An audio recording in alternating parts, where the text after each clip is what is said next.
اعوذ باللہ من الشیطان الرجیم، بسم اللہ الرحمن الرحیم۔ ہم گفتگو کر رہے ہیں کربلا سوشل اینڈ پولیٹیکل ایکٹیوزم پر، اور ہم نے یہ دیکھا، اب تک گفتگو سے ہم نے یہ جانا، یہ سمجھنے کی کوشش کی کہ امام حسین اور ان کے ساتھیوں نے ہر ظلم، ہر زیادتی کو برداشت کرنا گوارا کیا، لیکن ظلم کو اپنا ہاتھ دینا، ظلم کو اپنی رضامندی دینا گوارا نہیں کیا۔ ظلم کے خلاف اس طرح سے ڈٹ جانے کا درس ہمیں کہیں اور سے نہیں ملتا جیسا کربلا سے ملتا ہے۔ اور ریاض بنارسی کے الفاظ میں صبح عاشور کی جو منظر کشی ہے وہ میں آپ کے سامنے پیش کرنا چاہتی ہوں۔ میرے والد محترم اکثر اس کو پڑھا کرتے تھے جب وہ مجلس پڑھتے تھے۔ اکثر صبح عاشور کی منظر کشی جناب ریاض بنارسی صاحب کے الفاظ میں کہ صبح ہو گئی، دنیا کی سب سے مشہور صبح، وہ صبح جسے عبدالآباد تک آنے والی اور ازل سے اب تک گزر جانے والی صبحوں پر ناز ہے کہ ہم وہ تھے کہ جس نے عالم کا یہ سرمایہ حیرت تماشا دیکھا کہ ہزاروں ہزار سیر و سیراب لشکر کے مقابلے میں چند نفوس کو بھوک اور پیاس نے دل شکستہ نہیں کیا، انہیں شب کی عبادت نے سیر نہیں کیا۔ وہ آخری مرتبہ کمر بندی سے قبل اپنے امام کے پیچھے نماز پڑھ رہے ہیں۔ وہ اپنے اعتقاد میں متزلزل نہیں ہوئے۔ وہ ایک تالاب تھے جس کو مغیث زمین نے ہوا اور موجوں سے مستغنی کر دیا تھا۔ ان کے سکون میں تغیر لانے والی کوئی قوت پیدا نہیں ہوئی تھی۔ وہ ایک پہاڑ تھے جس کو تیز اور تند ہوائیں متحرک نہیں کرتی۔ وہ تھے اور عبادت تھی، عبادت تھی اور وہ تھے۔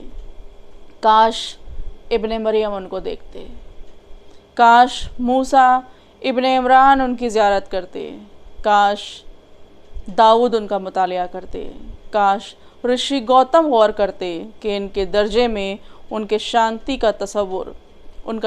کا تصور کہاں تک مقابل تھا۔ ان کے لیے کوئی خوف نہ تھا، کوئی آرزو نہ تھی۔ ان کے خاموش چہروں میں آنکھیں تھیں جو ادھر ادھر پھرتی تھیں جدھر جدھر امام حرکت فرماتے تھے۔ دل میں بس ایک حسرت تھی کہ کس طرح اپنے امام کی بہتر طریقے سے حفاظت کی جا سکے۔ فکر اس کی نہ تھی کہ ہم نہ رہیں گے، بلکہ غم اس کا تھا کہ ہمارے بعد ہمارے امام پر اپنی جان قربان کر کے ان پر آنچ نہ آنے دے گا۔ کون ان پر آنچ نہ آنے دے گا ہمارے بعد، اس کی فکر تھی۔ یہ جناب ریاض بنارسی صاحب کے الفاظ ہیں صبح عاشور کی منظر کشی میں۔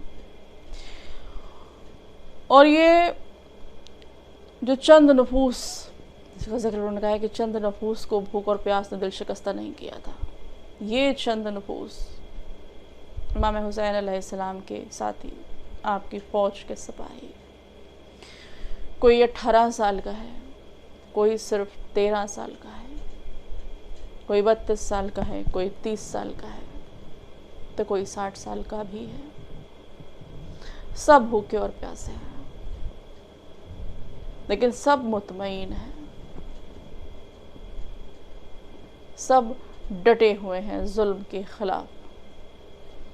اور کیا کوئی سوچ سکتا ہے کہ کتنی بڑی ذمہ داری تھی حضرت عباس کی، اس سیر و سیراب لشکر کے سامنے چھوٹا سا لشکر، 32 گھڑ سوار اور 40 پیدل سپاہیوں کا یہ لشکر، بھوکا اور پیاسا، بچے بھی ہیں بوڑھے بھی ہیں، اور اس لشکر کے کمانڈر ان چیف ہیں حضرت عباس علیہ السلام، عمر 32 سال ہے۔